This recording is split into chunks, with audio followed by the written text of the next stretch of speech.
Bom, então, a ideia é dizer, bom, agora vamos... A gente está trabalhando com os números reais e ainda não definimos, não demos uma definição de número real. Existem várias maneiras de pensar os números reais. A primeira coisa que acho que eu vou fazer é dizer assim, bom, pensando assim os números, né? Os números, vamos pensar assim,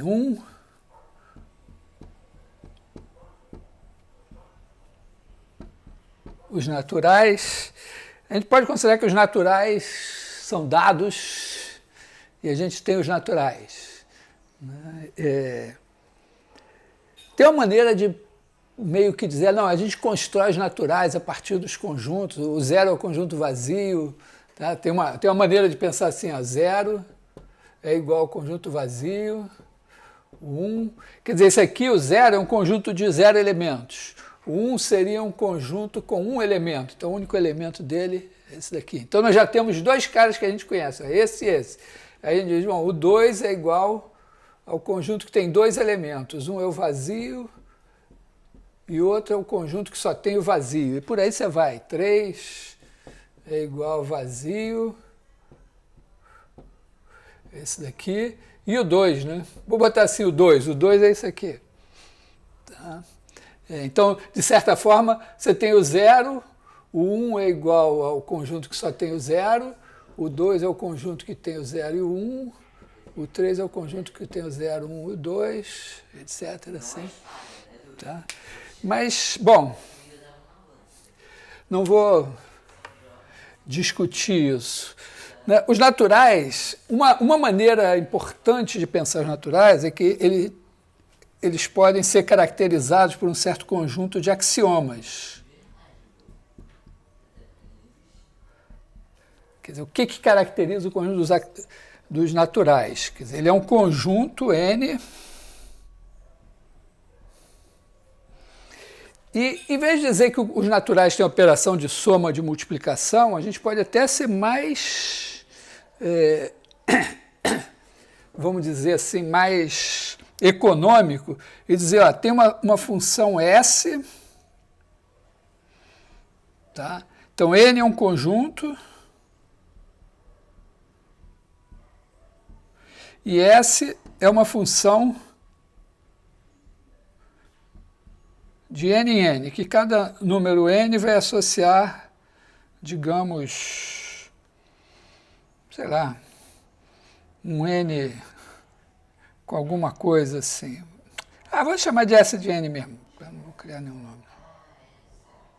A ideia é que o S de N, aqui assim, ó, secretamente, só entre nós, S de N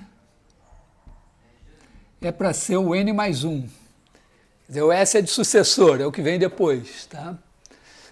Mas a gente não vai definir a soma, a gente não vai, senão a gente teria que definir a soma.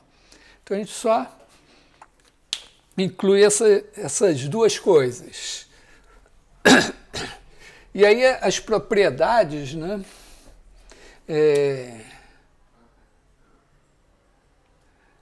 Deixa eu ver. Bom, quais são as propriedades? Eu não sei elas de cor, mas uma propriedade é que existe um primeiro número natural. O primeiro número natural, que pode ser o 0 ou 1, dependendo da decisão que a gente tome. Vamos supor que aqui é mais bonitinho pensar que é o 1. Então existe um número 1,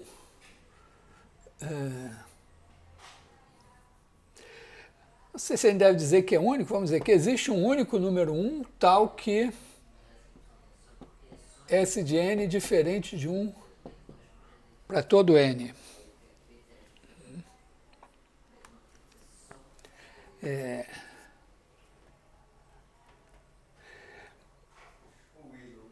Não sei quais são as propriedades. Como eu não pensei nisso antes, não estou com certeza que eu não vou dizer besteira, a referência aqui é essa aqui, axiomas de Peano. Esses axiomas são conhecidos como axiomas de Peano. Então, essa é uma propriedade com certeza. Uma segunda propriedade com certeza tem que ter é que é o princípio da indução. Então, a primeira coisa, assim, essa função S significa que, dado um número natural, sempre tem o próximo. A existência dessa S. Aqui eu estou dizendo que tem um único cara que não é S de ninguém. Com isso eu já estou dizendo que esse conjunto dos naturais é não vazio.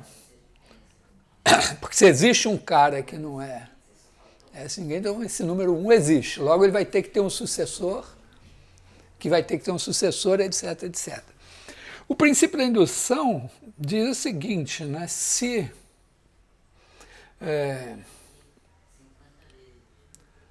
A está contido em N, 1 pertence a A e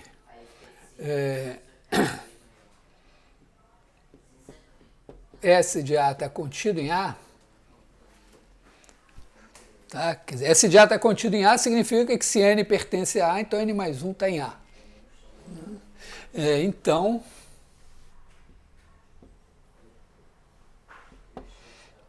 A é igual a N.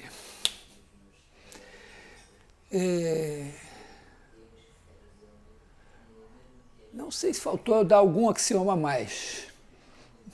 Tá? A gente pode ir no... Mas a ideia é pensar por aí, e aí a partir disso você define a soma de dois elementos. Quer dizer o seguinte, ó, que, por exemplo, se você quer definir a soma N mais M, então digamos que você pegou um natural N, você define definição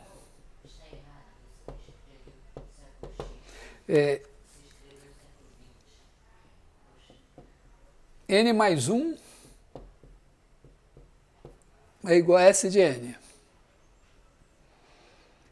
N mais S de M é igual a S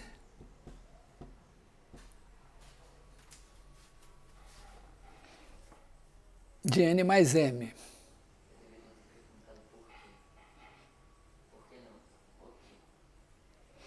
Tá? Quer dizer, a ideia aqui é que se você pensar o A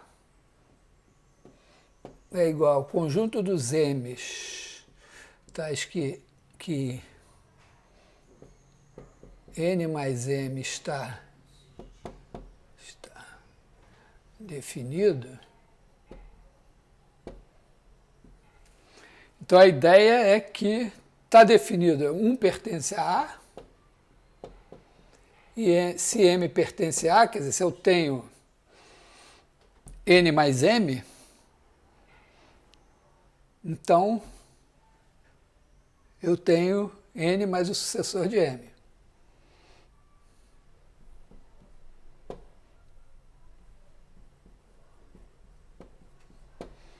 Então, pelo princípio da indução, a soma está definida para todo mundo. Então, com isso você... a ideia seria assim, dizer, não, a gente não vai dizer quem são os naturais, mas vai dizer que eles têm essas propriedades e a partir delas a gente pode definir a soma, com a soma a gente vai poder definir a multiplicação e a gente tem... E bom, dá para provar que esse conjunto é o menor conjunto com essas propriedades. Aqui tem ele é o menor, quer dizer, ele é o único conjunto com essas propriedades, porque essa propriedade aqui garante que se ele tem essa propriedade aqui, ele é o próprio N, né? Bom,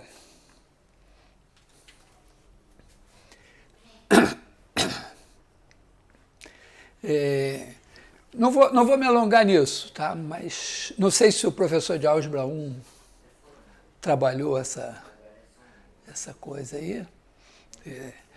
Mas, digamos, então, nós temos os naturais. Quem quiser mais detalhes, com certeza o livro do Spivak tem isso também, né?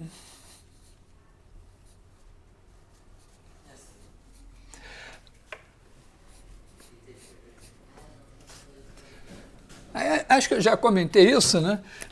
Dos naturais, você passa para os inteiros. Uma possibilidade de dizer, bom, Z é igual, pega os naturais, acrescentam um zero, já que a gente não tinha posto zero, união, um cara que a gente pode chamar de menos n, que seriam os naturais com o menos na frente. É a maneira como a gente aprende trivialmente, é isso aqui. Ou, outra maneira, seria fazer a maneira mais mitidinha, é o seguinte, você começa assim, você pega o conjunto, vou fazer do lado de cá, você pega o conjunto dos pares de naturais e pensa assim, um inteiro é a diferença de dois naturais. Então, você pode pensar assim, pensa aqui secretamente, né? Só entre nós, o par Mn significa, vamos dizer assim, significa... Bom, como n vem depois, vamos botar n menos m. E aí você tem, o problema é que você tem infinitos pares de naturais representando o mesmo número inteiro. Então você faz uma relação de equivalência, né? Assim, Mn é equivalente a PQ. Bom, a gente sabe o que isso tem que significar, né? Quer dizer, tem que significar que N menos M é igual a Q menos P. Como esses caras aqui podem ser 4, vamos dizer, 3 e 4, de maneira que isso seja o menos 1, e esse aqui pode ser 7 e 8, isso também é o menos 1, eu não posso escrever isso porque menos 1 não existe ainda.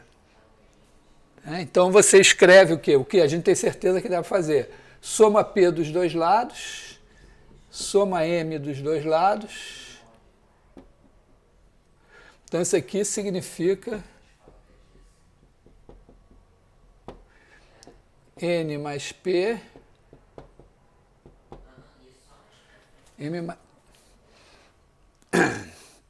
igual a M mais Q. Tá? E aí, claro, quaisquer pares ordenados equivalentes, né, você pega a classe do 4, 3. A classe do 4, 3 tem 2, 1... 2, 1, 8, 7, 6, 7, 7, 6, etc. Qualquer coisa assim, né? Então você diz que o número real é a classe de um número natural, um número Z. Z é igual ao conjunto das classes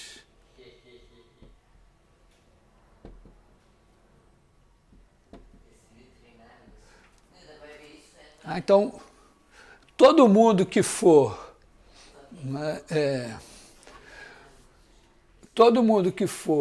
vamos dizer que a diferença n menos m der menos 3, vai ser o menos 3. Como é que ele vai ser chamado menos 3? Bom, a gente tem que fazer o seguinte, né?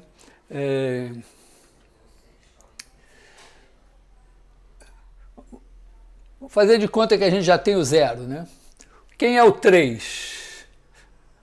3 é o 0,3. É a classe do 0,3, que é a classe do 1,4. Ou, de maneira geral, se você não quiser incluir o zero, né, o número n vai ser a classe do 1, n mais 1, que é o sucessor de n. E aí a gente introduz a soma, né? Quer dizer, o que é a soma? Mn mais Pq.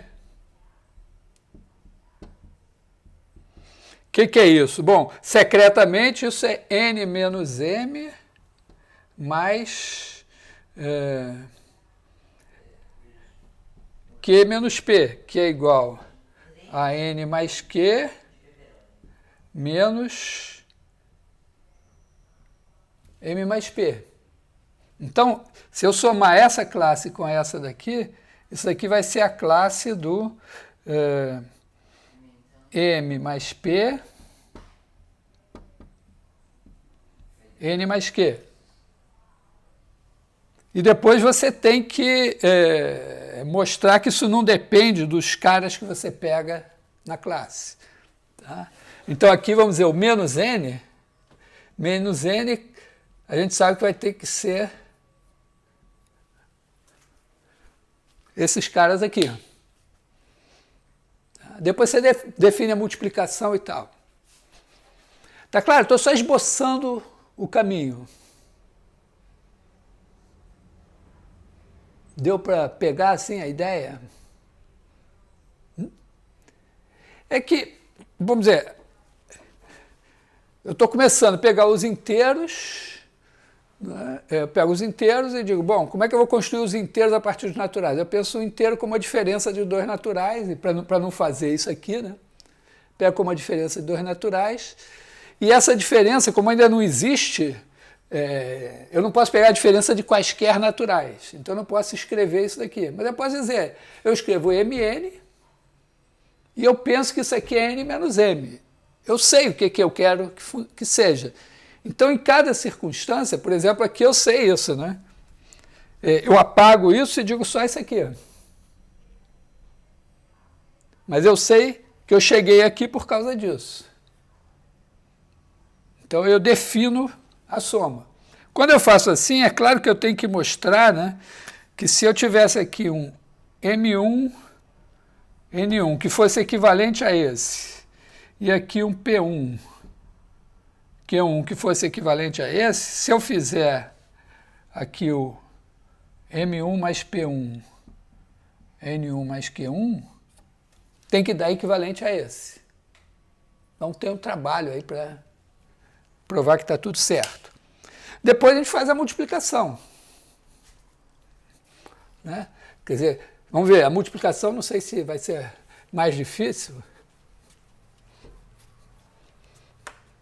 mas se eu quiser fazer Mn vezes Pq, eu sei que isso aqui é N menos M vezes Q menos P. Então isso daqui é NQ mais MP menos MQ menos NP. Então está pronto. Quer dizer, se eu fizer isso daqui, isso aqui, ó, é esse menos esse. Então, MQ mais NP, NQ mais MP. Tem que ser. Se não errei na conta aqui embaixo. Então, essa é a definição. Aí eu tenho que mostrar que independe dos representantes que eu peguei aqui, né? Quer dizer, isso aqui, na verdade, né? Eu tenho que escrever assim, né? Mn PQ. Né? Ah, bom, é que eu tinha escrito aqui, né? Na verdade era isso aqui, né? Era MQ mais NP, NQ mais MP. Aqui é a mesma, estava certo, né?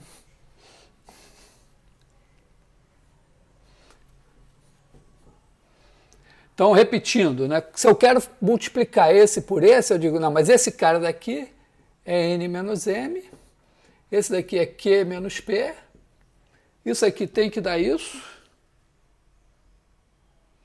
e isso aqui corresponde a isso. E agora eu tenho que provar tudo sobre multiplicação. E a coisa mais legal é que eu não tenho que me preocupar com a regra dos sinais.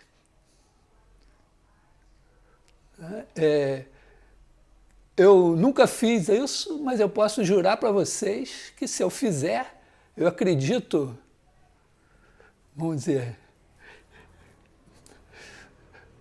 eu posso fazer uma jura inválida. Acredito tanto quanto eu acredito em Deus que se eu fizer isso, a regra dos sinais vai valer. Na verdade, eu acredito mais. Tá? Mas, tá? Quer dizer, a gente tem que dizer o que é um número negativo. Tá? Claro, a gente tem que dizer, ó, MN. O que significa MN maior que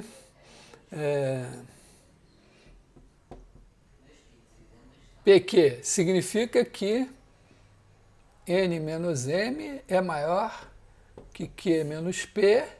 Isso significa que N mais P maior que M mais Q. E tem que provar que isso funciona independente dos caras que eu escolho. E claro, né? MN. Aqui o zero já vem, né? O zero vai ser sempre esse cara daqui. Ele é neutro para adição. MN é menor que zero, significa que simplesmente que M é maior que N.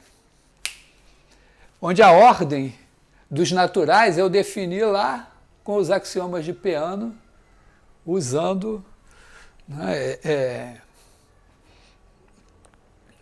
vamos dizer, uma maneira razoável de dizer que um cara é maior que o outro. Bom, se o cara é maior que o outro é porque, se você vai aplicando vamos dizer, N é maior que M se ou ele é M mais 1, ou ele é M mais 1 mais 1, ou ele é M mais 1. Então, se você for aplicando o sucessor a M, alguma hora você chega em N. Tá? Então, tem uma maneira de definir. Tá? E aqui, com certeza, a gente deve ser capaz de provar, né, que se MN menor que zero e PQ menor que zero, então isso tem que implicar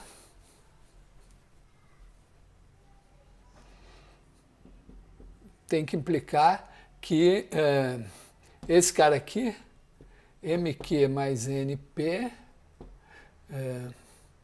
NQ mais MP, maior que zero. Tá? Isso aqui significaria provar o seguinte, né, que se M é maior que N e P maior que Q, então MQ mais NP é menor, né? Isso aqui ser menor que zero é isso aqui ser menor que zero é isso aqui ser maior que zero é esse cara daqui ser maior que esse. Né? Então, isso aqui deve dar para provar com as propriedades naturais. Tá? Não vou fazer, mas vamos dizer assim, para quem sempre carregou essa dúvida, por que menos vezes menos dá mais, é um bom momento para dizer, bom, continuo sem saber por quê, mas pelo menos sei provar. Diz aí, André.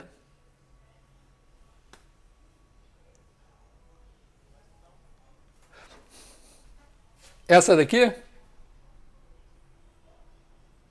Assim. Não. MQ, agora esse tem que ser menor que esse, né?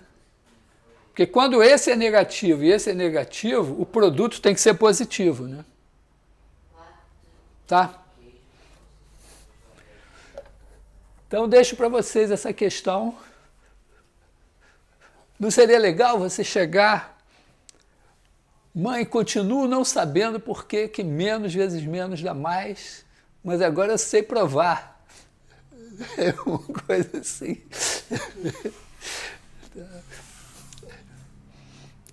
Bom, então, os inteiros, resumidamente, é isso, né?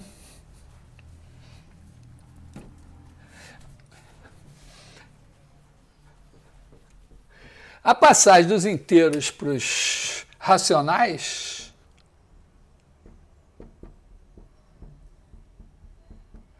é mais ou menos a mesma coisa, né? Porque daqui para cá, o que a gente fez? A gente incluiu a subtração.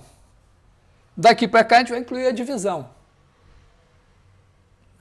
Então você pega os... Você pode pegar Z, o produto cartesiano de Z por Z asterisco, né? Porque você não vai dividir por zero. Né? E aí você pensa assim, né? O par PQ, secretamente, PQ é P sobre Q. E aí a gente pode dizer assim, bom, mas tem uma infinidade de caras que vão dar o mesmo cara, né? Então, como a gente aprendeu e arduamente perdeu pontos em várias provas de matemática, que a gente tinha feito tudo certo, mas esqueceu de simplificar e tal. Então a gente sabe essa história sofrida, né? Quer dizer, se você tiver PQ vai ser equivalente a MN,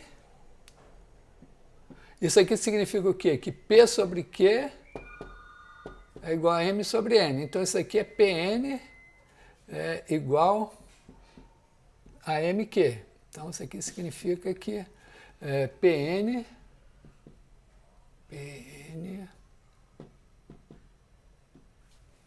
igual a MQ. E aí, claro, a classe de equivalência do PQ, a gente pode até chamar, né, de P sobre Q. É tão popular essa representação. Tá? Então, o P sobre Q, você poderia dizer para o professor, mas P sobre Q é a classe de equivalência. Né? Então, tanto faz eu escrever 2/6 como 1/3, é a mesma coisa. Né? Mas aí ela vai dizer, não, mas eu quero a representação, o elemento da classe de equivalência que tem, digamos, o menor numerador possível entre os positivos, sei lá. Bom, e aí por aí você vai. Agora você, né, por exemplo, então todo mundo passa a ter inverso e tal, você define a soma, a multiplicação, como você faz com frações. Né? Quer dizer, eu vou fazer o quê? Eu vou pegar, já que agora isso daqui é a classe de equivalência, né? P sobre Q mais M sobre N é igual a NP mais MQ sobre QN. É a definição. Da mesma forma, se eu fizer P sobre Q vezes M sobre N é igual a PM sobre QN, é a definição. E agora sai provando tudo que você quiser. Tá? Então,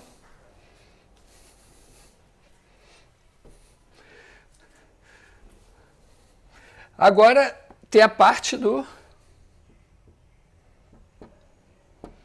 reais. Os reais são uma longa história. Tá? Aqui, bota, vamos dizer, a partir dos gregos, pode botar aí uns 2000 anos. Né? Porque, brevemente, né, assim, a ideia que a gente tem assim, bom, os reais... Os naturais, esses caras aqui, servem para contar, né? Os inteiros são só uma,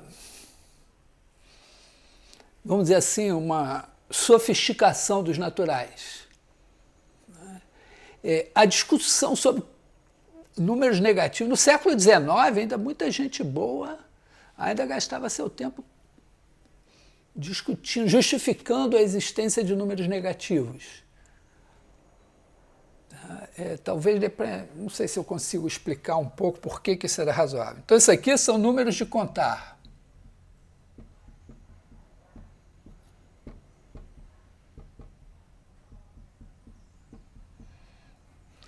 Os racionais, a ideia é que o número racional reduz, né, o problema de medir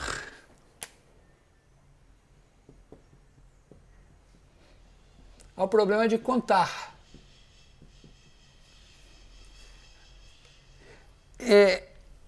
Era mais ou menos assim, imagina que você tem, vamos dizer, como é que a gente funciona assim? A gente tem aqui uma unidade de medida, 1 metro.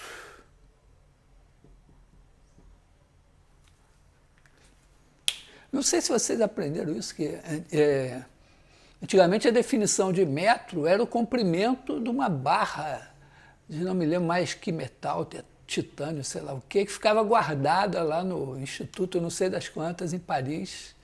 Era o padrão de medida, até que resolveram fazer uma medida mais...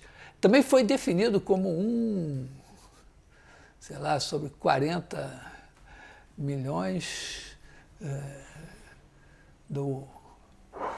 da circunferência do Equador, alguma coisa assim, né? Mas, bom, aí tem lá um átomo de não sei o quê, o comprimento de onda, e você define e tal. Mas digamos assim, você tem lá o seu metro, então esse aqui é seu metro padrão. Aí você quer medir esse tanto aqui. Tipicamente, como é que a gente faz? A gente pega e diz, bom, a gente divide. Bom, decímetro a gente nem... é uma coisa que a gente não usa muito, né? Mas poderia, tá? Então aqui você faz, vamos dizer, 1/10 de metro igual a 1 decímetro, 1 centésimo igual a 1 centímetro, 1 milésimo igual a 1 milímetro,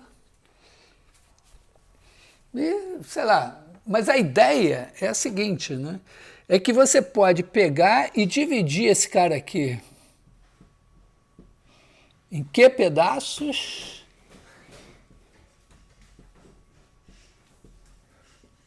E aí você pega esse pedaço aqui e fecha. Né? Na nossa cabeça, mais ou menos assim, quando você vai medir alguma coisa,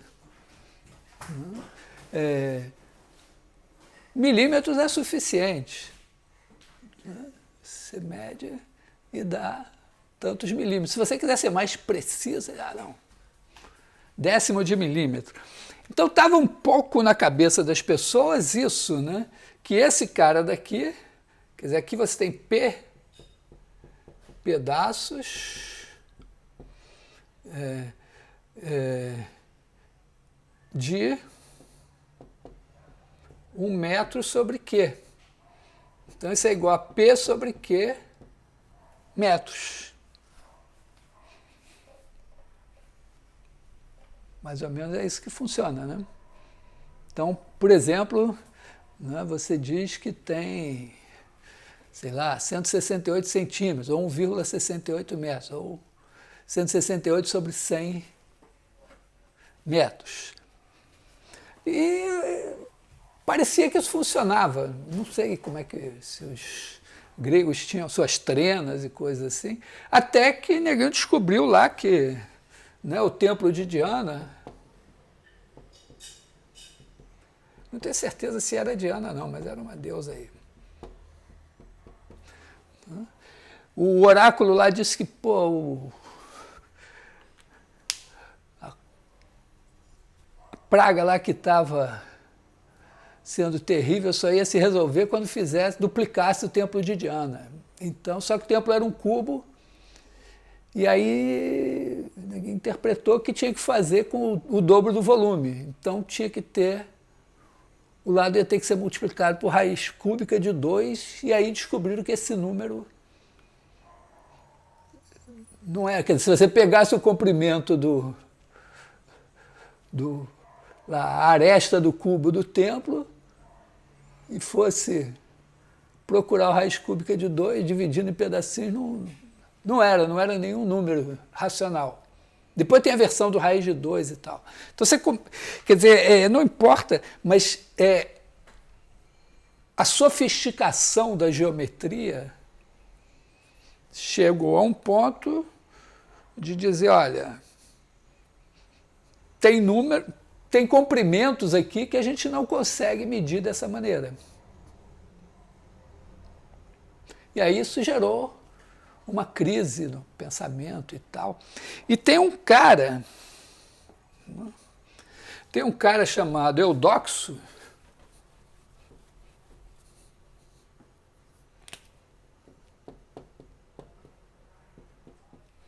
não sei quando ele viveu, quando antes de Cristo ele viveu, que resolveu, de certa maneira, esse problema. Tá? Acho que eu vou voltar a ele depois.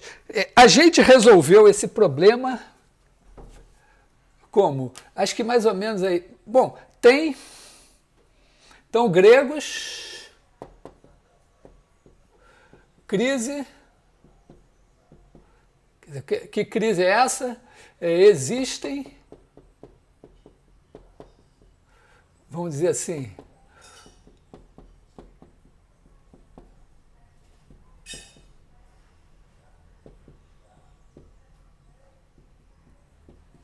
ou, de outra maneira, pensando da maneira que eu estava falando, segmentos incomensuráveis. Quer dizer, você tem um segmento aqui que você vai usar como padrão, você quer medir o outro, e não adianta você dividir assim, pedaços, que nunca é o pedacinho que você vai pegar, vai ter uma quantidade inteira dele para medir o outro.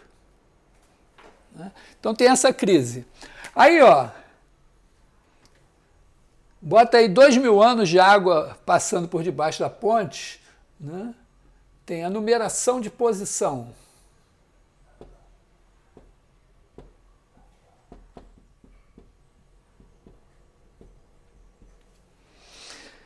Que demorou um tempo para chegar na Europa, né? Mas chegou. Aí, em algum momento, a vírgula.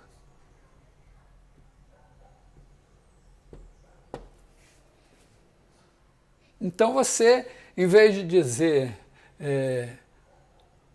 1/1000 metros, você pode escrever como 0,001 metros.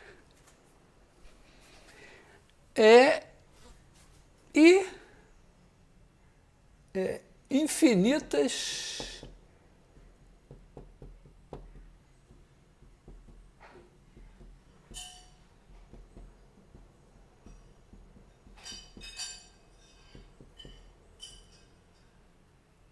tá? Essa ideia maravilhosa que nós aprendemos, né, que se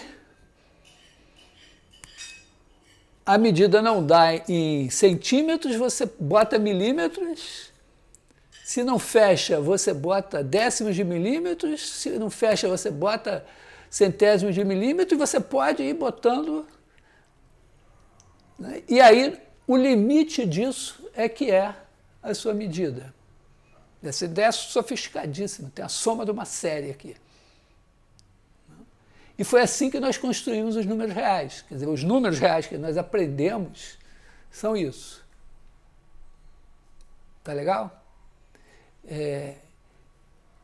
Eu não estou pretendendo fazer essa construção, mas essa daqui tem aqui. Vamos dizer, você pode pensar, vamos dizer, o Qur'an, que é a verdadeira Bíblia, não é o Qur'an é o Qur'an original, escrito 100 anos atrás, ele toma o número real, é isso. É o número que a professora ensinou para a gente. Tá? Tem infinitas casas decimais e pronto. O Qur'an pega... o problema é que essa definição ela tem um defeito assim que ela está associada à base 10. Ou pelo menos a uma base que a gente escolhe. Né? O Courangeon é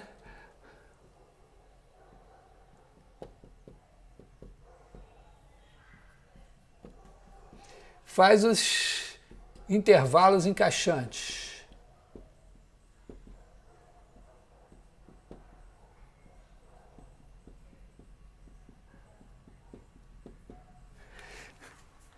Quer dizer, pensa isso, que toda vez que você trunca, você pega um número real e diz trunquei aqui, né?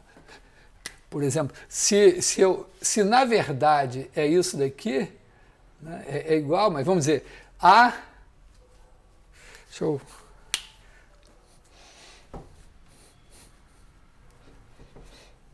pensar assim, né? Vamos dizer, o A é um pouquinho maior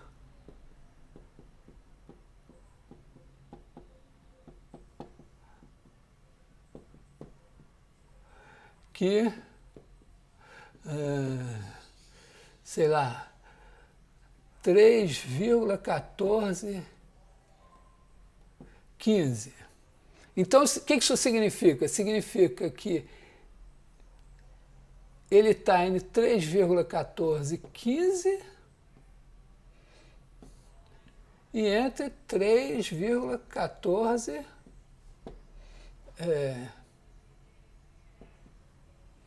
né? Quer dizer, aqui vamos dizer assim, 0.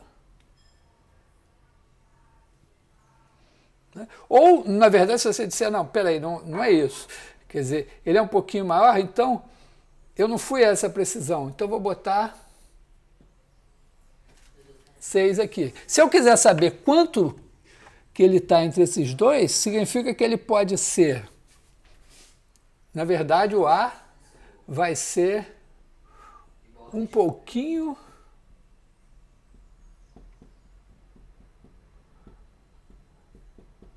maior que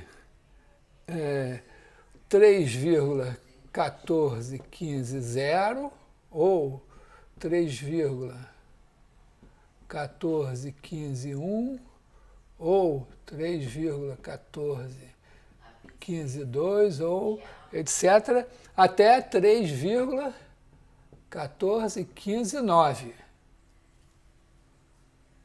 Tá? Porque esse 15 aqui... Então, na verdade, né, ele pode ser melhorado, mas eu estou dando esse intervalo aqui. Se, digamos, for esse daqui, significa que 3,14152 é menor que A,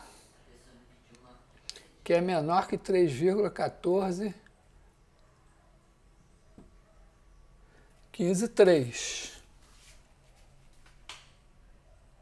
E aí isso aqui é um intervalo, isso aqui é outro intervalo. A rigor, a gente, vamos dizer, vai ser assim, eu não sei se é um pouquinho maior, talvez seja isso aqui mesmo, ou talvez seja isso aqui mesmo. Então você dá uma sequência de intervalos encaixantes que está definindo o seu número. Tá?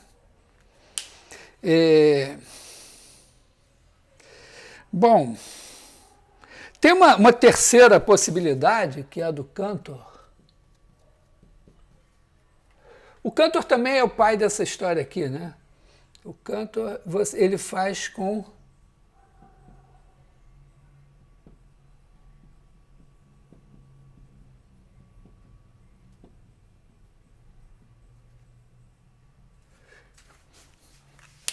O Cantor tem essa coisa dos intervalos encaixantes, a sequência de Cauchy. Quer dizer, você diz assim, olha, um número real é assim,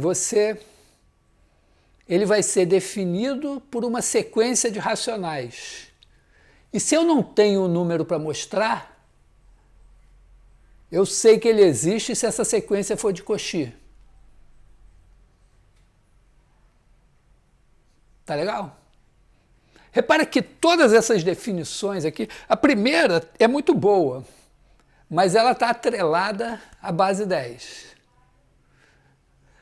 A segunda e a terceira são melhores, mas tem relações de equivalência aí, porque é claro que tem infinitas coleções de intervalos encaixantes que dão o mesmo número, dependendo da base, Tá claro que, dependendo da base, por exemplo, na base 10, 1/3 é 1,333333333 e não acaba nunca. Na base 3 é 0,1. São outros intervalos encaixantes que definem na outra base. Né?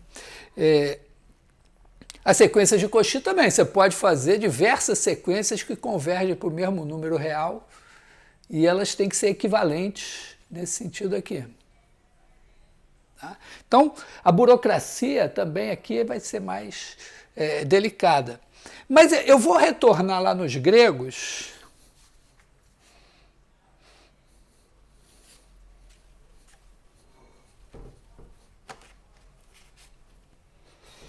Vou apagar tudo aqui, né? Então, o Eudoxo, eu não vou dar...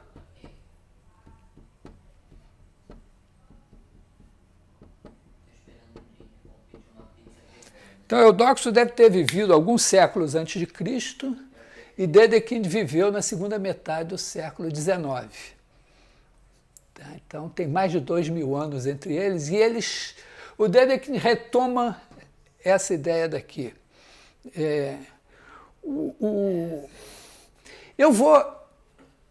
Não vou, vamos dizer, gastar tempo aqui com a história, mas eu vou dizer assim, vamos pensar o seguinte, um número real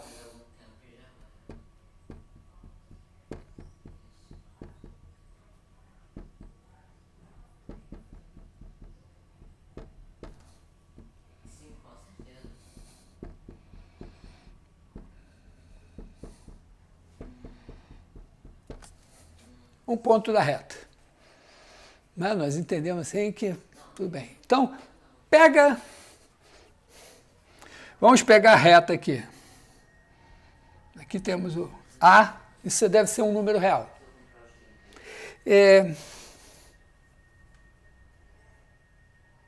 Só que, vamos dizer, se eu disser assim, ó, aqui está o 0, aqui está o 1, se esse A for um número racional, eu sei como é que eu... Né? Se o A for igual a P sobre Q, vamos dizer assim, aqui 1, 2, 3, vamos botar assim, né? Por exemplo, A, nesse caso daqui, é 8/3, tá? 2 mais 2/3. Então eu sei chegar nesse cara, né? Eu divido isso aqui em 3 pedaços, pego 8 e eu chego no A. Mas se for um número irracional, não tem. Então eu vou imaginar o seguinte, olha. Eu vou imaginar que a minha reta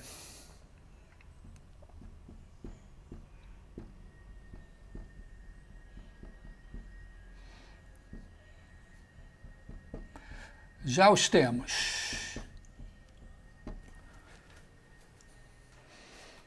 Tá? E eu quero construir os reais. Então, olha só, a gente pode fazer uma coisa simples assim, ó. Você pensa o A e ele é a extremidade de duas semirretas, né? Tem uma semirreta que começa no A e vai para a direita e tem uma semirreta que começa no A e vai para a esquerda. Eu vou escolher representar o A pela semirreta, essa daqui.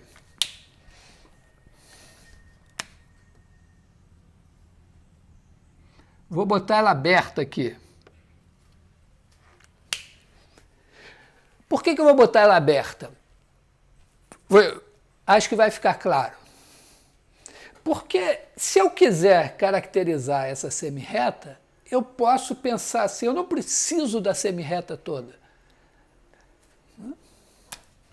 Eu posso pensar assim, ó, bastam os racionais Todo o resto.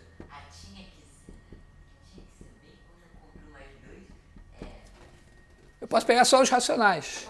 Se eu souber quais são os racionais na semirreta, eu sei qual é a semirreta. E os racionais da semirreta são os racionais menores do que A. Só que se o A for um número que não existe, raiz de 2, eu não vou poder definir assim. Sim, sim. Mas eu posso pensar assim, o que é uma semirreta, vamos dizer, uma semirreta, vou dizer assim, uma semirreta à esquerda. É claro que a gente pode definir com a semirreta à direita também. Tá? Tem uma razão para botar a semirreta à esquerda. Então, o que é uma semirreta à esquerda? Foi só no dia seguinte, eu mando um respeitoso.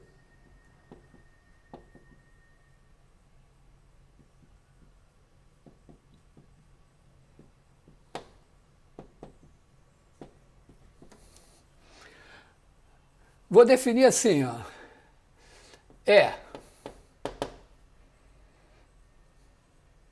Vamos dizer assim, o que é uma semirreta? Vamos dizer assim, S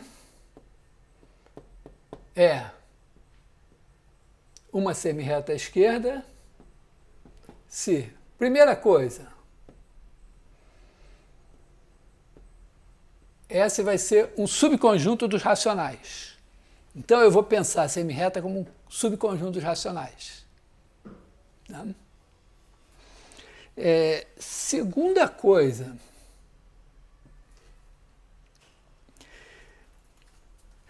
significa o seguinte, ó, que se eu tiver aqui o ponto Q e aqui o ponto Q1, né? Quer dizer, se Q pertence a S e Q1 menor que Q, então Q1 pertence a S, claro, né? Então, toda vez que eu tenho um ponto na semirreta, todos os caras da esquerda dele estão na semirreta. Isso é uma semirreta à esquerda.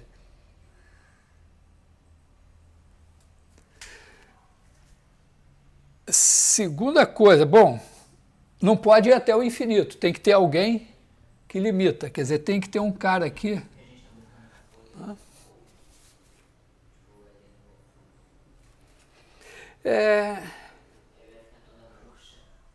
Ou eu simplesmente posso dizer o seguinte, que S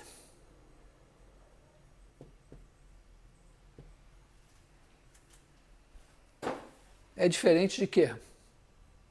Para ser econômico, tá? Isso é equivalente a dizer que tem um número aqui que é maior que todos os elementos de S. Faltou uma coisa que às vezes a gente esquece. Por exemplo, teve uma questão da prova que tinha lá uma opção que parecia certa, mas não funcionava quando a função era zero. Talvez. Acho que o André acertou, inclusive, mas teve gente boa que errou. Botar a propriedade 4 aqui. S é diferente de vazio. Tá? Quer dizer, porque se for vazio, tudo isso é satisfeito também. Então, isso é uma semirreta à esquerda. Assim, e eu vou botar uma quinta propriedade que é... Porque, repara, se eu pegar um número racional, né, os caras menores do que ele, a semirreta pode incluir o racional ou não. Então, eu vou dizer que ela vai ser sempre aberta, para não ter duas possibilidades, tá? 5, não existe A pertencente a Q, tal que A pertence a S e A maior ou igual a Q para todo. Quer dizer, ela não tem o maior elemento. Porque aí, ó, a semirreta do raiz de 2 vai ser tão aberta quanto a semirreta do 1. Então, exemplos.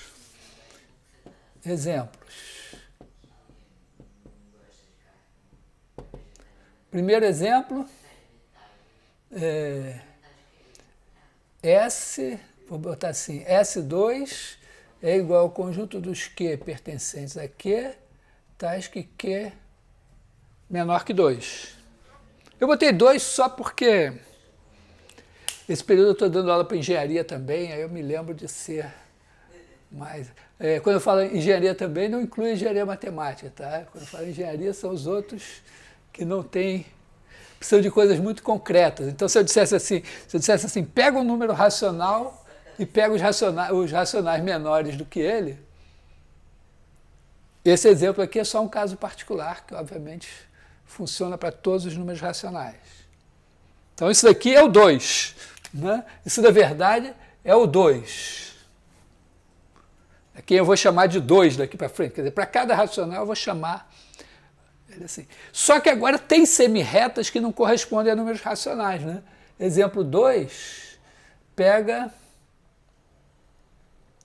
S raiz de 2 é igual ao conjunto dos Q pertencentes a Q, tais que Q ao quadrado menor que 2 ou Q menor que 0. Porque Q ao quadrado menor que 2 dá só entre menos raiz de 2 e raiz de 2. Aí eu emendo lá o resto. Tá? Então, toda vez que eu tiver um número real vai ser uma coisa assim. Tem que ser, diz aí, André.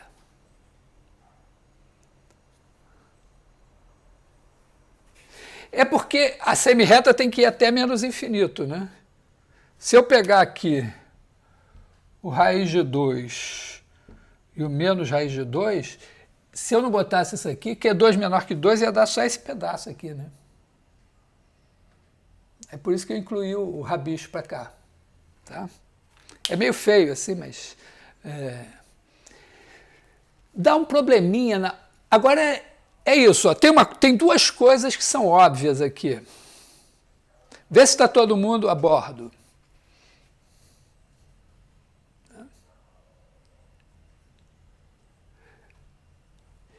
Então, a primeira coisa que é óbvia.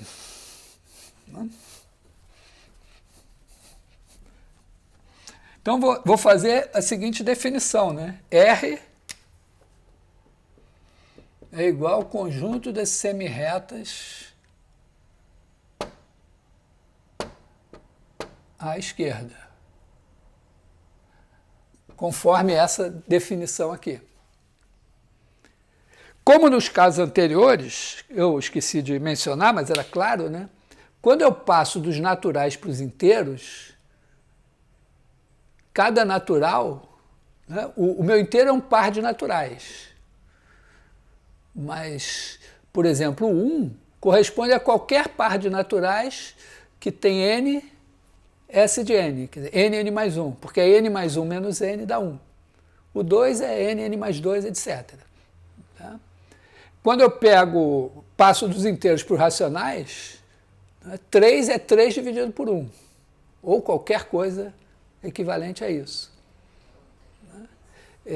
Então aqui, isso aqui me diz como é que os racionais agora estão incluídos nos reais. Quer dizer, cada racional agora passou a ser uma semirreta assim.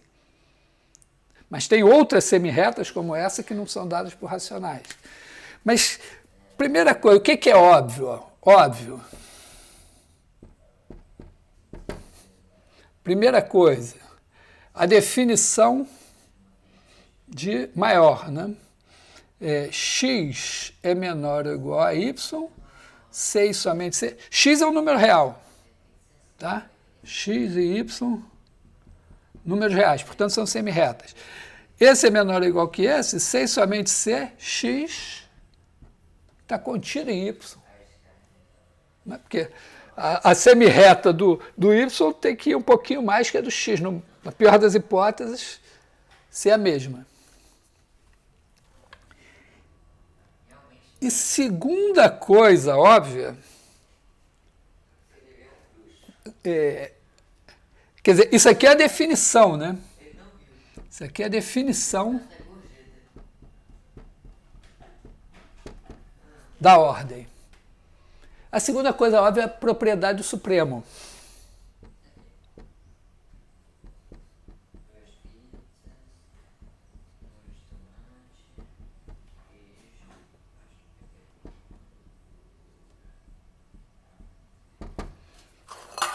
Quer dizer, se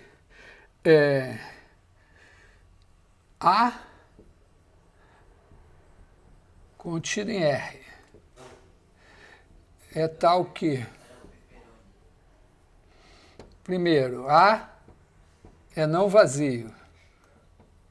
Segundo, para todo, quer dizer, existe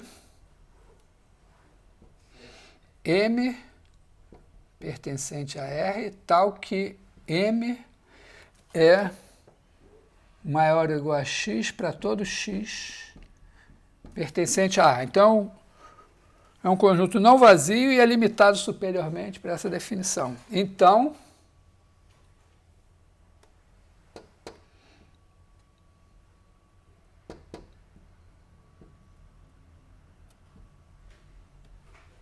o que é o supremo de A?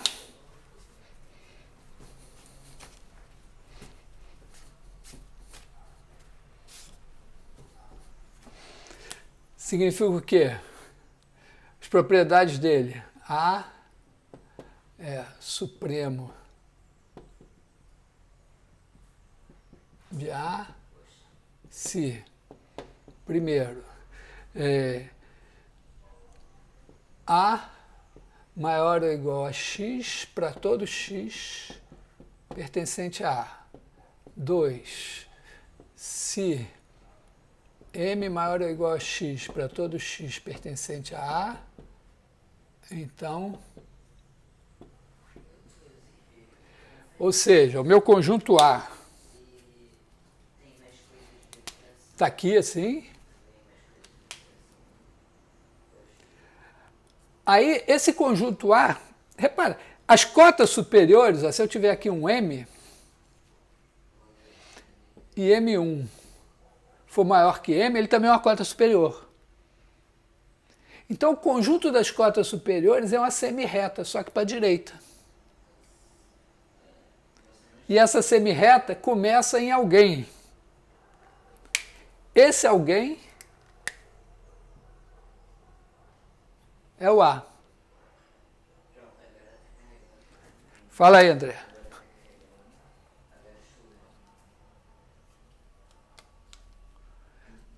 Aqui? Aqui? É porque, eventualmente, o supremo pode ser o máximo. Entendeu? Eu estou pegando um conjunto qualquer. Não, eu estou querendo dizer que todo conjunto limitado superiormente, todo conjunto não vazio limitado superiormente tem um supremo. O supremo moralmente é o máximo. Mas ele pode ser o máximo. Se o máximo existir, ele é o máximo.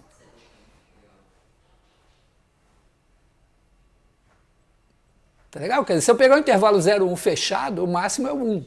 Ele é o supremo também. Se for o 0, 1 aberto, o supremo é o 1. Ele não é o máximo, mas ele é o supremo. Então, para não excluir a possibilidade de o supremo ser o máximo, eu tenho que botar o maior ou igual. Tá legal? Mas valeu a pergunta, foi importante, né? Então, a ideia, né, é que esse cara daqui, se eu, em vez de olhar para os elementos de A, eu olhar para as cotas superiores, eu venho a uma semirreta e ela começa em A. Só que para mim um número real é uma semirreta para cá. Não posso definir um número real por aqui assim. Mas essa semirreta, Olha só, vou mostrar como é que a gente define o A, não sei se está claro. Se eu pegar os elementos do A, pegar um cara aqui, né? Vamos dizer assim, um x1 aqui. Então o x1 é essa semirreta aqui, daqui para cá. Se eu pegar um x2 maiorzinho, ele é a semirreta daqui para cá. Pegar o x3 aqui, ele é toda essa semirreta aqui. E eu quero chegar aqui no A. Bom, eu vou chegando aqui, vou chegando. Repara que a união de semirretas é uma semirreta. O A tem que ser definido como uma semirreta. E claramente, ó, o meu A é a união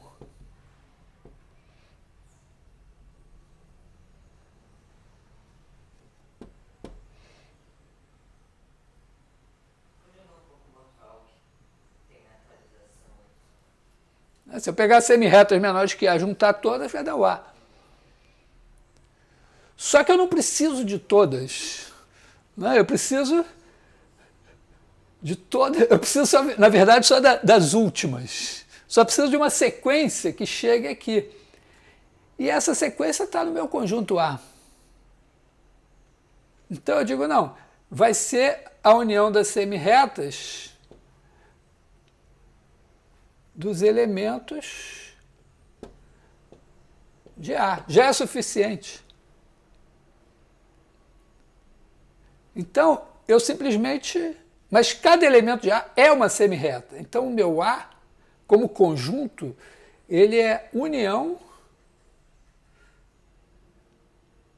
Pode parecer esquisito, mas é isso. Eu pego os elementos de A, junto todos, do A grande, eu tenho o A, que é essa semirreta aqui. Essa é a demonstração da propriedade do supremo.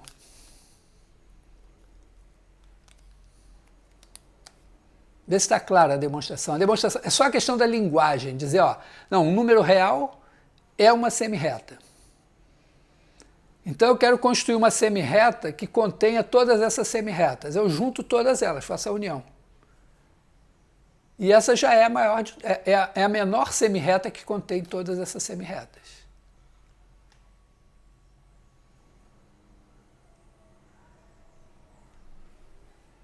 Tá?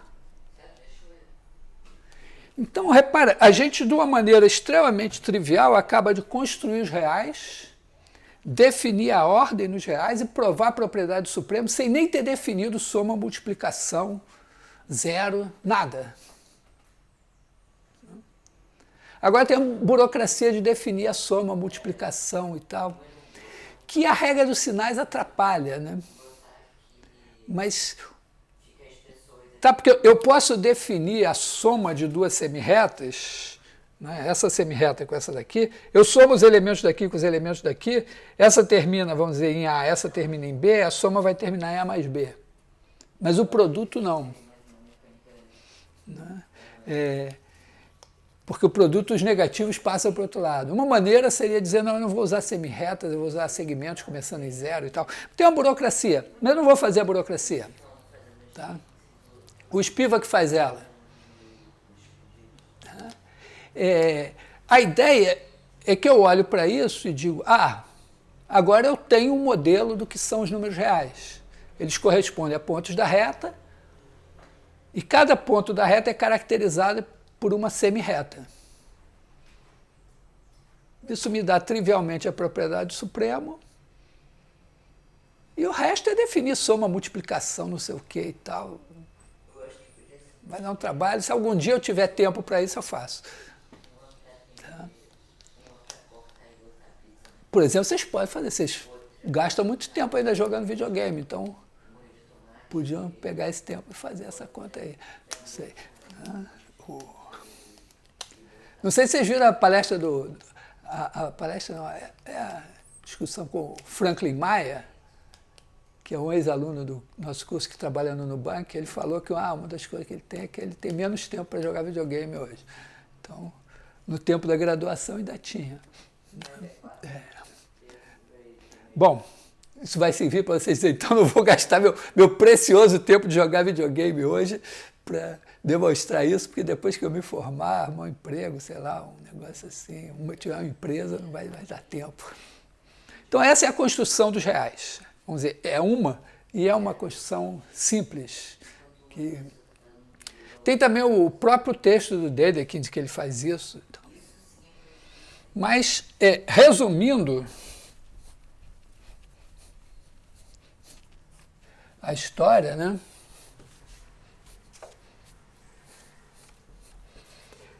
A gente tem os axiomas dos reais. Então,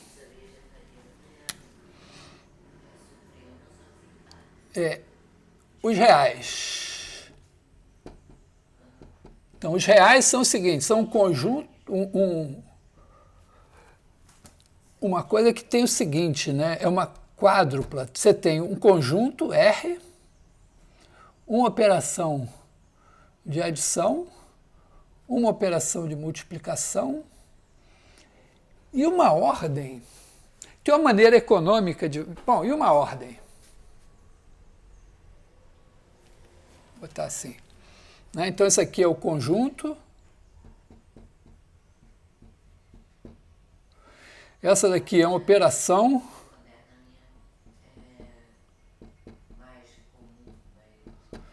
Mais que a cada par de números reais associa um número real.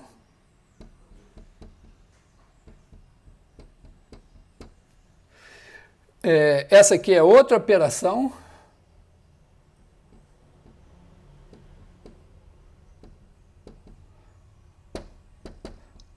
Que a cada par de números reais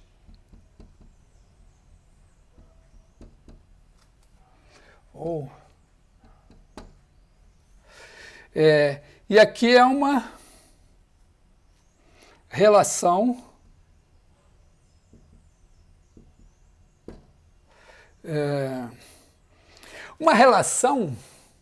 é um subconjunto, né? Uma relação menor ou igual contida, tá? Que diz o seguinte, x, y pertence a essa relação menor ou igual, vai ser notado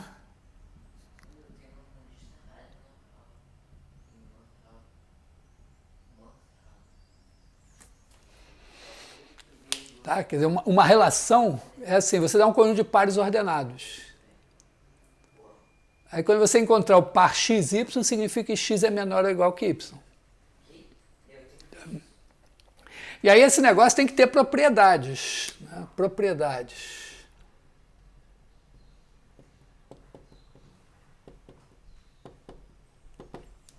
Então, tem um monte de propriedades que são as mesmas para os racionais. Primeira, a adição. X mais y igual a y mais x. Não precisa isso, né? Para todos x e y. Você é viadinho, assim, botar o... Pertence a R2. Tá? Para todo x e para todo y, você pode dizer para todo x e y pertencente a R2. 2. Na verdade, a mais importante é essa primeira, né? X mais y mais z igual a x mais y mais z. Tá? Para todos x, y, z, etc. É sempre bom destacar que a associatividade é mais importante que a comutatividade. Porque tem operações simpáticas que são associativas, mas não são comutativas. E a associatividade permite a você ainda fazer bastante álgebra, enquanto que se você não tiver a associatividade, fica bem mais difícil construir alguma coisa. Né? Não sei o que esse negócio está piscando aqui. Bom, terceiro, para todos... existe um zero, né?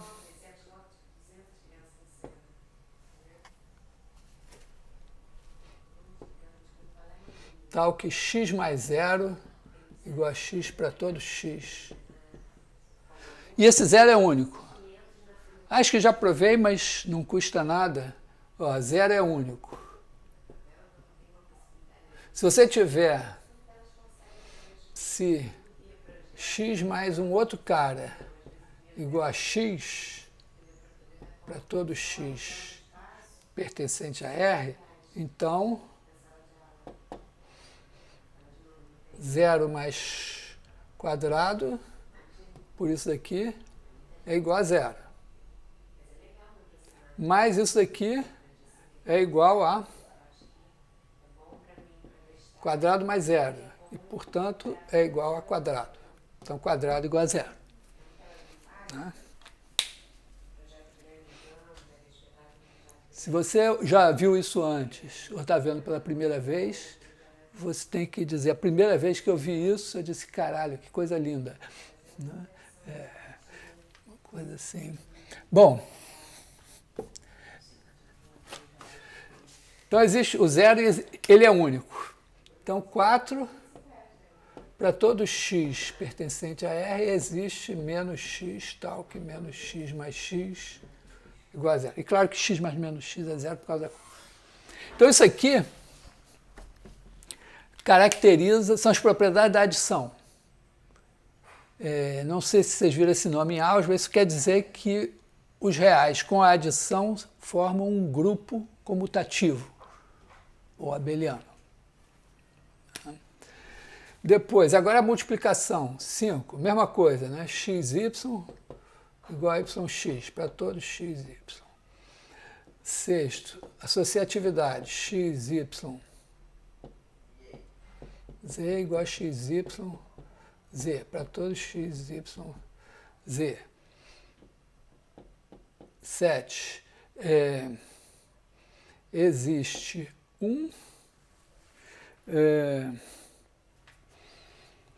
tal que 1 vezes x é igual a x para todo x. E pelo mesmo motivo, né, eu provei aqui que o zero era único, aqui o 1 é único.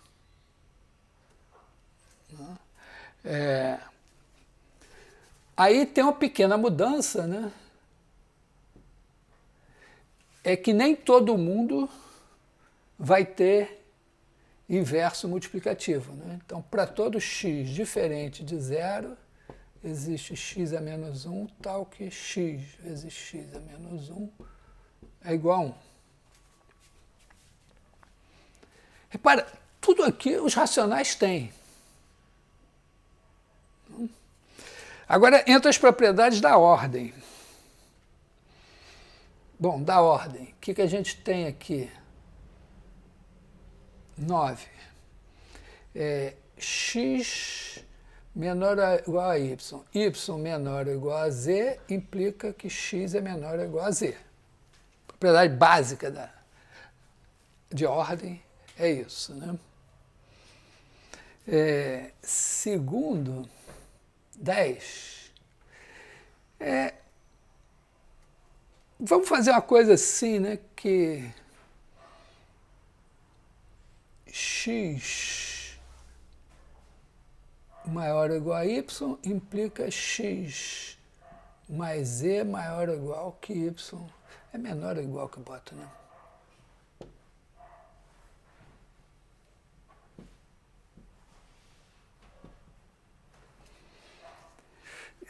11.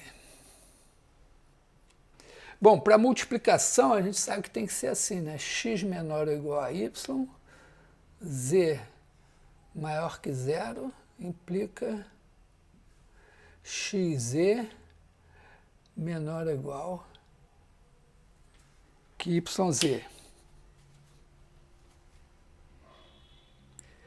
Tem uma propriedade da ordem que também é muito razoável,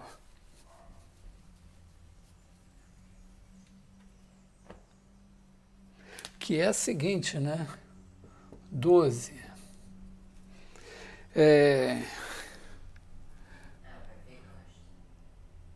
Se x é diferente, vamos dizer, Se x e y pertencem a R, implica vale uma e só uma. A, x igual a y, B, x menor que y e C, y menor que x. Claro que o menor é definido como menor ou igual, porém diferente.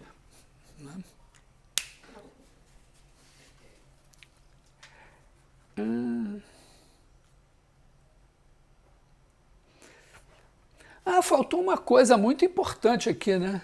Faltou uma propriedade aqui que deveria ser a 9. Vamos trocar os nomes aqui, ó. 10, 11, 12, 13. Propriedade 9. Tem que ter alguma relação entre a soma e a multiplicação, que é a distributividade, né? Então, x vezes y mais z igual a xy mais xz para todo x, y, z. Tudo isso aqui vale para os racionais. Essas 13 propriedades os racionais têm. A diferença vai ser a propriedade 14 aqui. 14, que é chamada propriedade do supremo.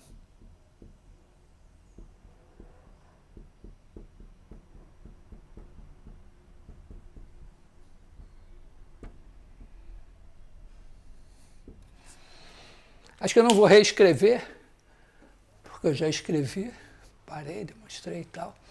Né? Então, é interessante, né? Porque a gente vai avançando, né? Você pega os naturais, aí os naturais você passa para os inteiros, dizendo, não, tem que ter subtração, até onde der. Aí dos inteiros para os racionais, você diz, não, tem que ter divisão, só não dá para dividir por zero, mas tem que ter. E para os reais, você diz, é tudo igual, só que tem que ter a propriedade suprema. Tá? Então, isso aqui é como se fosse a nossa Constituição. É o regulamento, vamos dizer, não chega a ser a Constituição, mas é quase uma constituição para a matemática, assim. Fala aí, André.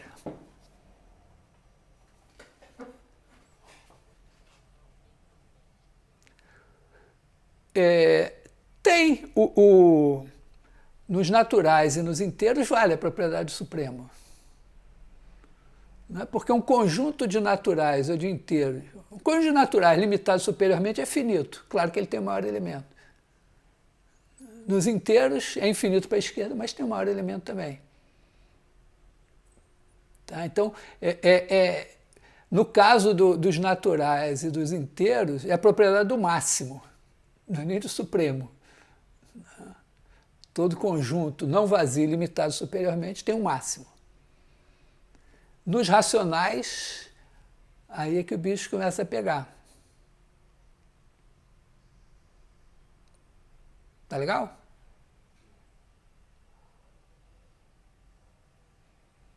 Ué, não é verdade? Se você pegar os inteiros menores do que 10, tem um máximo, é o 9.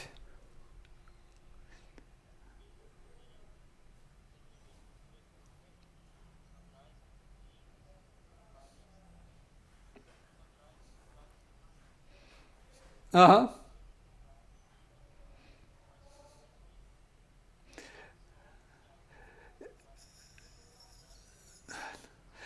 Porque quando você passa dos naturais para os inteiros, você vai ter, né, pensando em supremo. Peraí, tá, você é lá, garoto, pequenininho, aí dizendo para você, olha só que legal, olha aqui, vamos botar o termômetro e tal, tem temperatura negativa, você está devendo e tal, tem um negativo, aí como é que você... Aí fica aquela coisa, o produto de duas dívidas dá uma coisa positiva, não sei, umas coisas assim meio esquisitas. Então, você está nesse território ainda, né?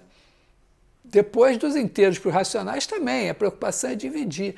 Aí, o problema é que quando você passa dos dos inteiros para os racionais parece que aumentou muito, né?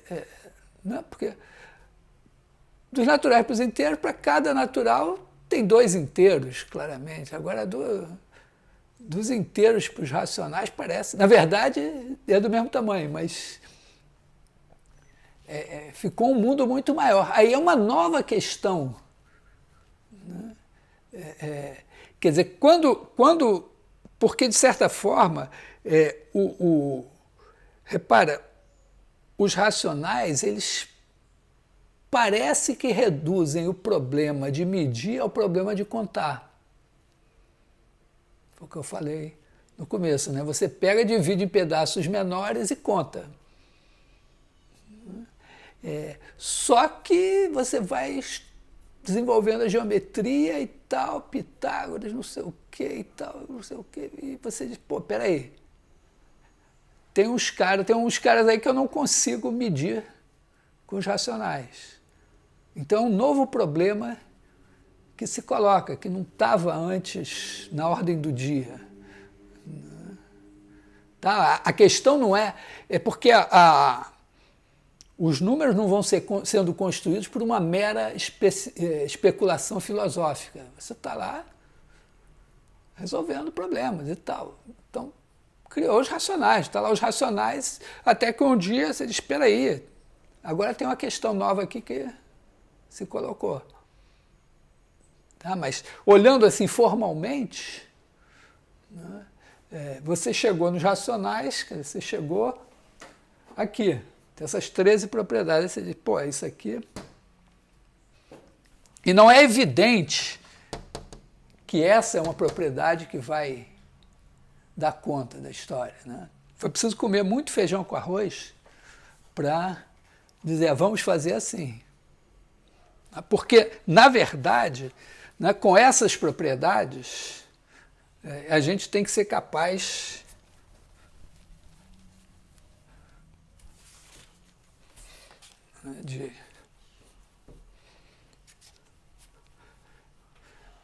de demonstrar o seguinte, o Supremo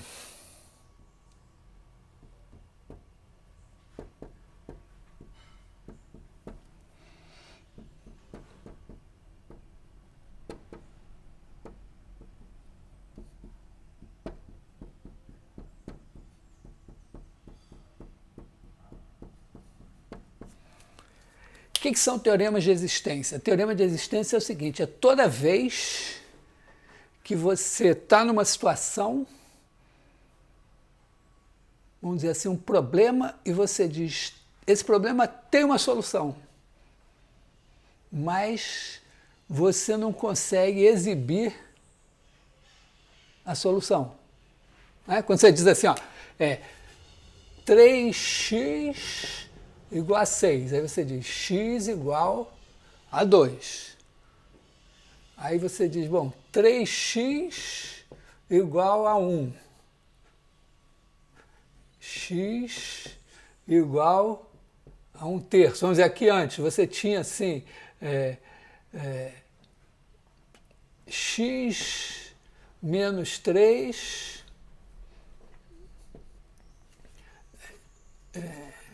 vamos dizer assim, x mais 3 igual a 1.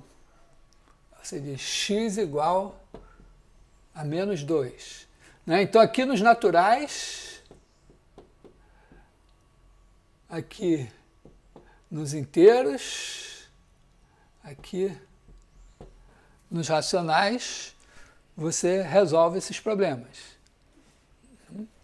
Aí, você tem x2 igual a 2. Aí você diz x igual a mais ou menos raiz de 2. Esse aqui é um problema que você resolve em R. Tá? Mas, repara, você não, esse número raiz de 2, ele não é dado... ele tem que ser dado ou pelo conjunto que define ele, ou, geralmente, quer dizer, a situação é assim, o que vai garantir a existência do raiz de 2 é a propriedade do Supremo, porque ele não existe nos racionais. Né?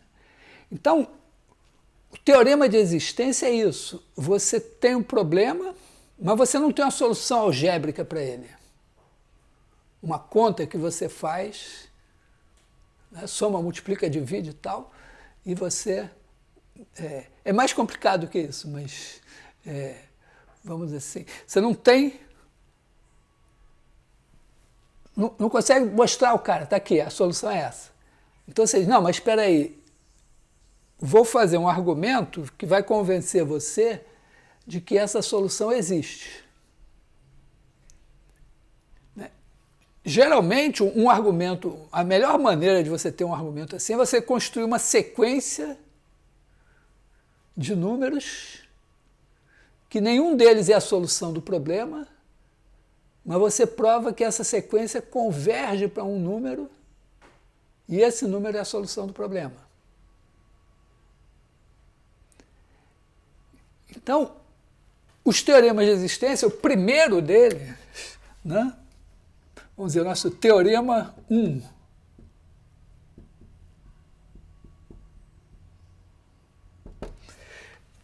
Eu vou pular a definição de limite e tal, né? Se xn é tal que, dois pontos, primeiro, xn mais 1, segundo, existe m, tal que xn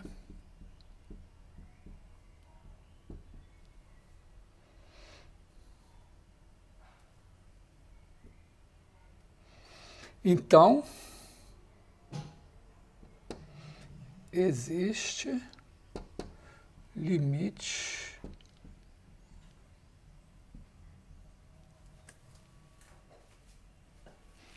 tá? Toda sequência crescente, limitada superiormente, tem um limite. Que é o limite, é o supremo do conjunto dos xn's. Tá? Tá? Demonstração. X igual a sup do conjunto dos xn's, etc. Tá?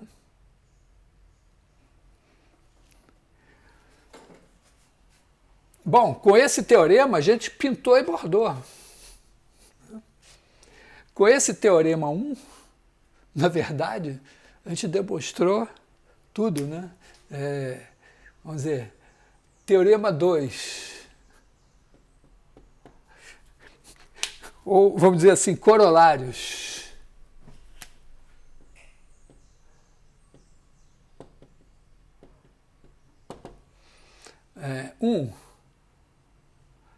Assim, C1. Intervalos encaixantes.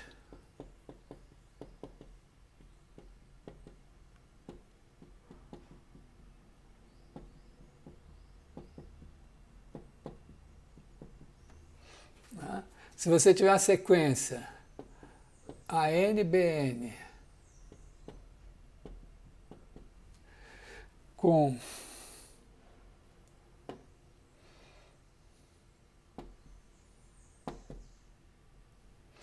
que fica implícito que BN é maior ou igual que AN, né?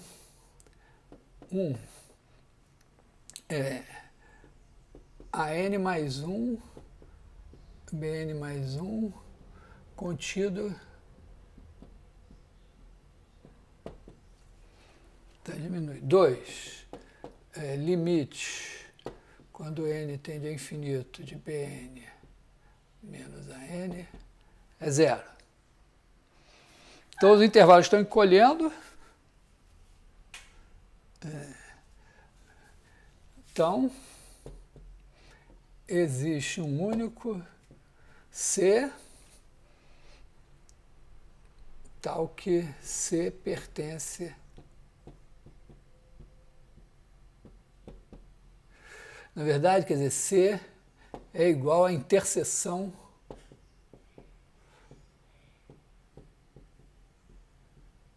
é o único cara que está na interseção aqui. C, na verdade, é assim, né? Tá? Claramente, você demonstra usando esse teorema aqui, porque o C, a sequência dos ANs é crescente, limitada pelos BN, o C é o limite dos ANs. E, ao mesmo tempo, ele é o limite dos BNs, que decresce para C também.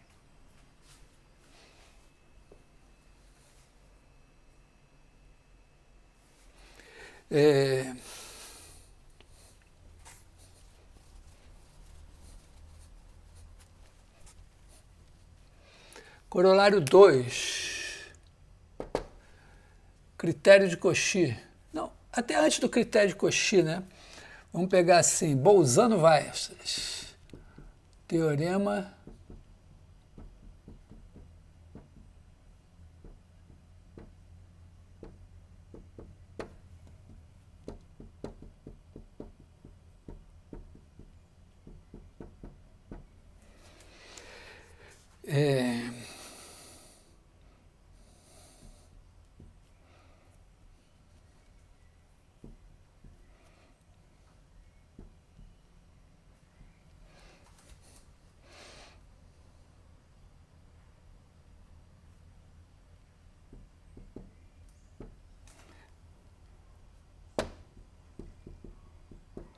limitada.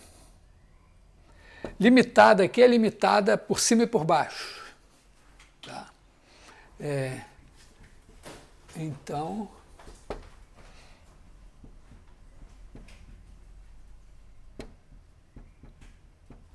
subsequência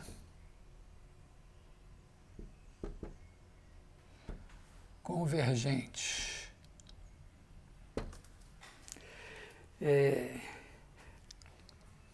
Subsequência é o seguinte, né? Você tem assim, ó, x1,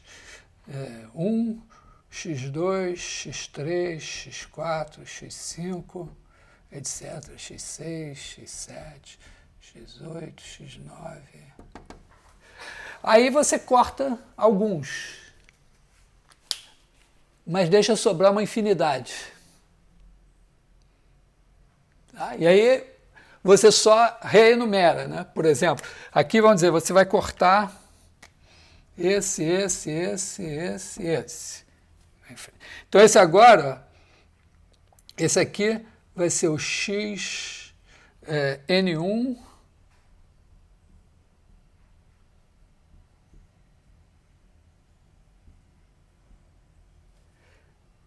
que é o seguinte, ó, você está fazendo uma função n dos naturais crescentes, né, que a cada i vai associar o ni.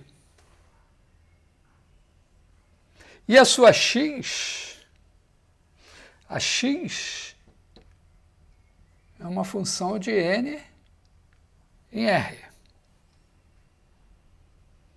Então, quando você compõe, ó, você pega o I, que está aqui, leva no N aqui, pega esse cara aqui e leva em R. Então, por exemplo, ó, o 1 está sendo levado em 1. E aí vai no X1. O 2 está sendo levado no 4. O N2 é 4. E aí você tem o X4. O N3 é 6, o N4 é 8. Não é uma regra isso, que eu não estou cortando, não quer dizer que eu estou cortando daqui para frente os ímpares, tá? Até parece, mas... Tá? Então isso é uma subsequência. Esse teorema, ó, a gente pode demonstrar de uma maneira relativamente simples. Ó. Você pega assim, ó, o intervalo... vamos dizer assim, xn pertence a um certo intervalo AB para todo n. Porque ela é limitada por baixo, pelo A, pelo B. Então chama esse cara de A1, B1 e divide aqui no meio.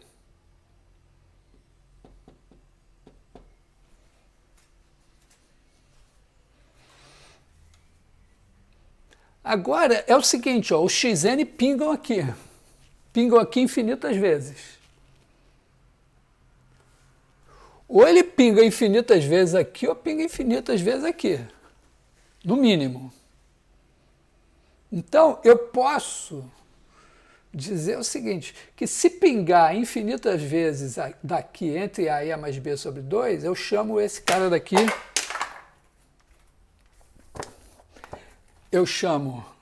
se pingar infinitas vezes aqui,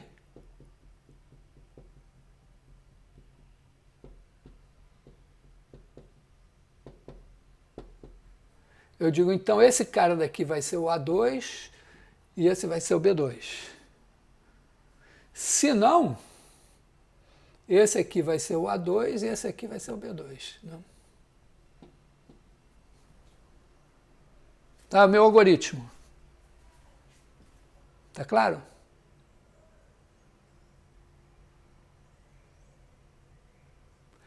Depois, mesma coisa, né? Vamos dizer, se eu tiver aqui AN, BN, por construção, pinga infinitas vezes aqui dentro. Aí eu pego o AN mais BN sobre 2. Se pingar infinitas vezes aqui, esse daqui vai ser o AN mais 1 e esse o BN mais 1. Se não pingar infinitas vezes aqui, vai ter que pingar infinitas vezes aqui. E aí esse vai ser o AN mais 1 e esse o BN mais 1. Então, com isso eu construo uma sequência de intervalos encaixantes. E no caminho, eu estou construindo a subsequência. Né? Porque no primeiro passo, digamos que pingou, não pingou infinitas vezes aqui. Então, eu pego aqui e elimino os caras que pingam aqui. E eu fico com uma subsequência. Se pingar infinitas vezes aqui, eu elimino os que não pingam aqui, que são os de cá, e fico com uma subsequência. Então, a cada passo, eu estou com uma subsequência da sequência anterior. Quer dizer, então eu continuo sempre com uma subsequência. Tá? E eu construo uma subsequência simplesmente dizendo, ó, eu pego, o primeiro cara vai ser o x1. O segundo vai ser o primeiro que pingar aqui, se esse é o escolhido. O enésimo estava aqui assim. O enésimo primeiro, se eu for escolher esse intervalo, vai ser o primeiro que pingar aqui. Então eu construo uma subsequência tal que, a partir do enésimo primeiro, todos vão pingar aqui. Porque agora eu vou dividir aqui. O primeiro, claro, a partir do último cara que eu escolhi. Então eu construo uma subsequência que claramente é convergente. Tá? Esse teorema é muito importante.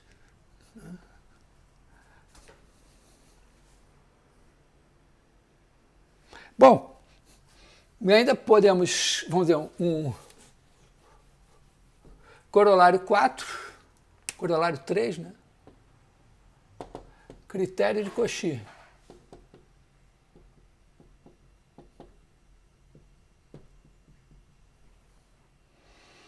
Se xn é de Cauchy,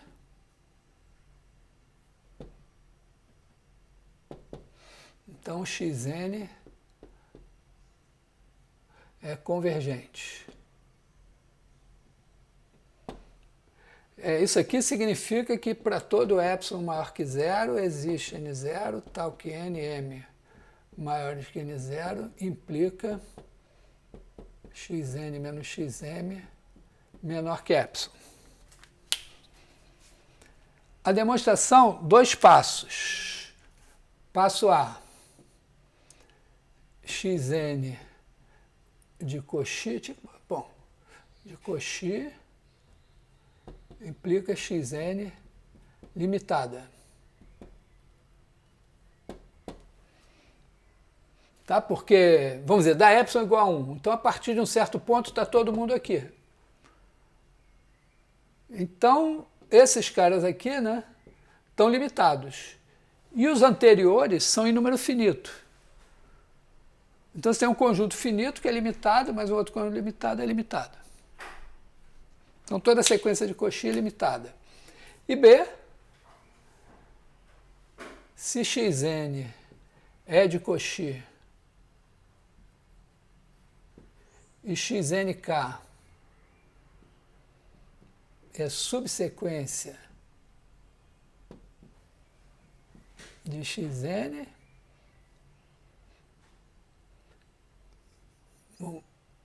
subsequência convergente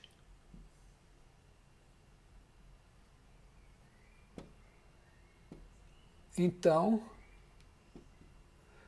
Xn é convergente. Vou escrever menos porcamente aqui, né?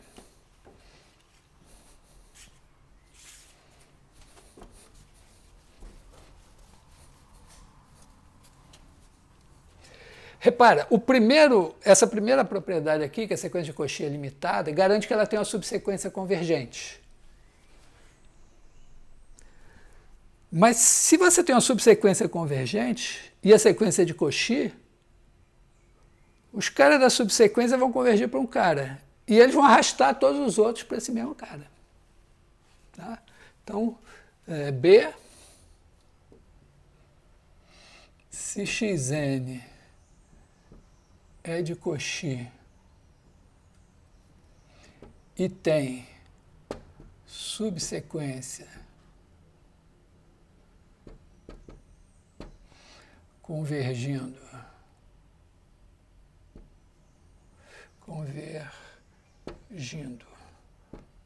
para X, então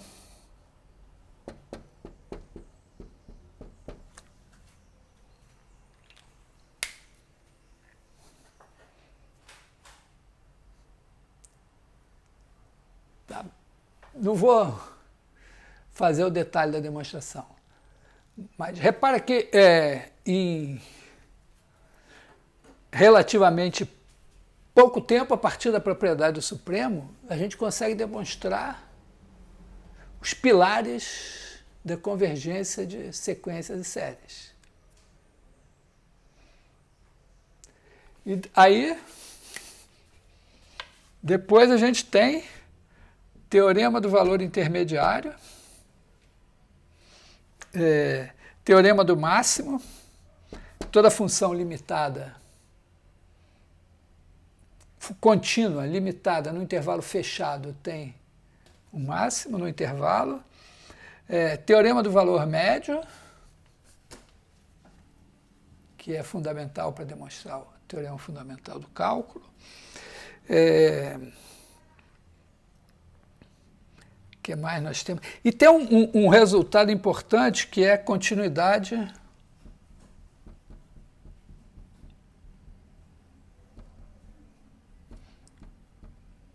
uniforme.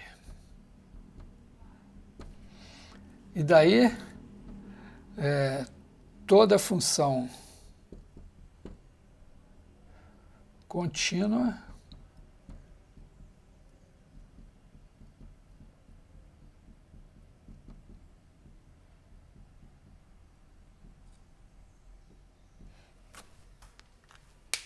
que a gente usou que toda função contínua é integrável o tempo todo, mas nunca provamos isso. Também vem nessa... O teorema do valor intermediário é um teorema fundamental, porque ele é um teorema que meio que te diz assim, ó, se tem um cara do lado de cá, outro cara do lado de lá, aqui tem a fronteira, se você vai daqui para cá continuamente, você tem que cruzar a fronteira, tem um ponto na fronteira. E esse ponto na fronteira é a solução de muitos problemas.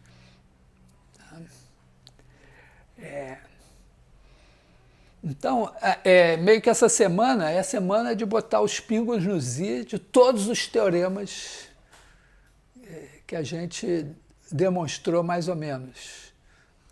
Não, todos eles, a partir da propriedade do Supremo, dá para a gente garantir a veracidade deles.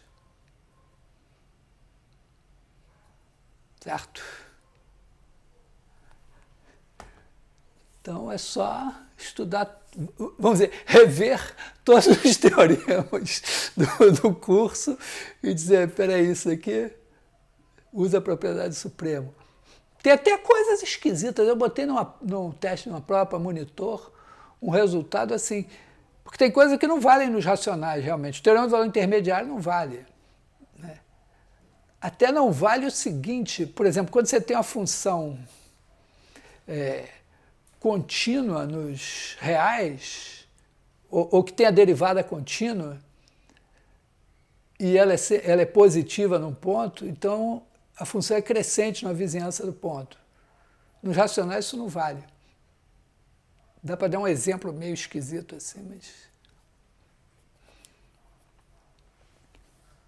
Então é para vocês pegarem, pega o seu teorema predileto, tenta demonstrar ele, se você não conseguir, vem na quarta-feira e diz, pô, acho que esse aqui não decorre da propriedade do supremo. Tá. Combinado? Enquanto isso, vamos aprender. Ó, eu vi coisas horrorosas na prova aí. Eu vi o seguinte, ó, alguém escreveu uma coisa assim, que era essencialmente isso, a integral de f de x ao quadrado de x igual a f de x ao cubo sobre 3. No desespero, vale tudo, mas claro que se você derivar isso, não vai dar isso aqui, né? Vai faltar a derivada da f. Então, tem coisas assim, tá certo? Você não precisa saber integrar tudo e tal, mas minimamente assim, né? Tá certo? Eu não sei fazer de cabeça quanto é 500. Sei lá, se você me der 2 números de 10 dígitos para eu dividir, eu vou pegar a máquina de calcular. Mas se eu tiver que dividir 7 por 8, eu devo ser capaz de fazer mais ou menos assim. Né? Então, mas mais importante, ficar de bem com os conceitos, né, de derivada, de integral, tal, organizar as ideias na cabeça aí. Então, por hoje é isso. Né? E quarta-feira, montes de dúvidas. Né?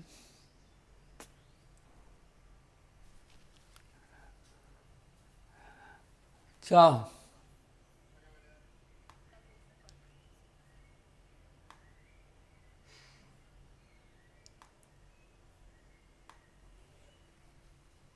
Até.